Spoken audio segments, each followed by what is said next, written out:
ములుగు జిల్లా కేంద్రంలో auto union ఆధ్వర్యంలో ఆటో డ్రైవర్లు ర్యాలీ చేశారు. కాంగ్రెస్ ప్రభుత్వం ఆర్టీసీ ఉచిత బస్సు ప్రయాణాన్ని అమలు చేస్తున్న నేపథ్యంలో తాము జీవనోపాధి కోల్పోయామని, ప్రభుత్వం ఇస్తామన్న వృత్తిని వెంటనే అమలు చేయాలని డిమాండ్ చేశారు. ఆటోలకు సరైన గిరాకీలు లేక కుటుంబాలను పోషించలేక సమస్యలు ఎదుర్కొంటున్నామని ఆవేదన వ్యక్తం చేశారు. ప్రభుత్వం ఆటో డ్రైవర్ల విషయంలో పునరాలోచన చేయాలని కోరారు.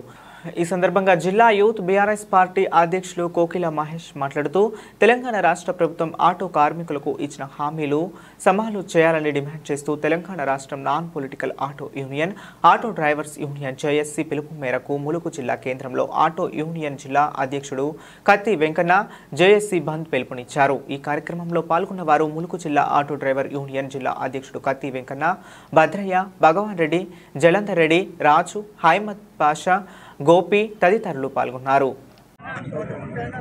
మీడియా మిత్రులకు నమస్కారం.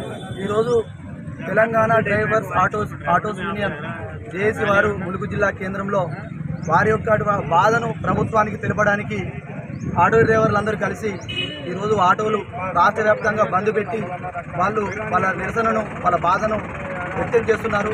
దయచేసి రాష్ట్ర ముఖ్యమంత్రి గారు ఏదైతే ఫ్రీ బస్ పెట్టిన తర్వాత ఆటో డ్రైవర్ల సంక్షేమానికి 1000 కోట్లు కేటాయించి కార్పొరేషన్ ఏర్పాటు చేస్తానని, అలాగే ఎవరైతే చనిపోయిందో వాళ్లకు ఎక్స్రేషా ఇస్తా అని చెప్పి, అలాగే వీళ్ళ యొక్క ఇన్సూరెన్సులు కానీ ఇంకా వివిధ అవసరాలుంటే నెలకు 15,000 రూపాయలు ఆటో డ్రైవర్లకు అందించే విధంగా ఒక సబ్ కమిటీ వేస్తామని చెప్పి సంవత్సరం కాలం గడుస్తున్నా కూడా ఇంతవరకు వేయకపోవడం చాలా బాధాకరం.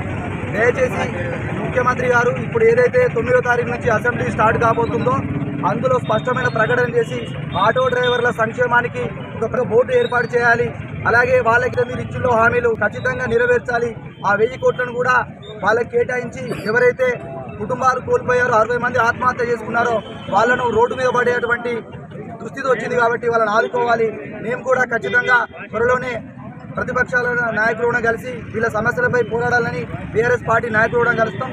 పార్టీలకు అతీతంగా ఆటో డ్రైవర్లను కాపాడుకోవాల్సిన బాధ్యత మన మీద ఉన్నది కాబట్టి మీరు ఆ విధంగా నూతన ప్రభుత్వం చొరవ తీపాలని మీ అందరూ కోరుకుంటున్నాం.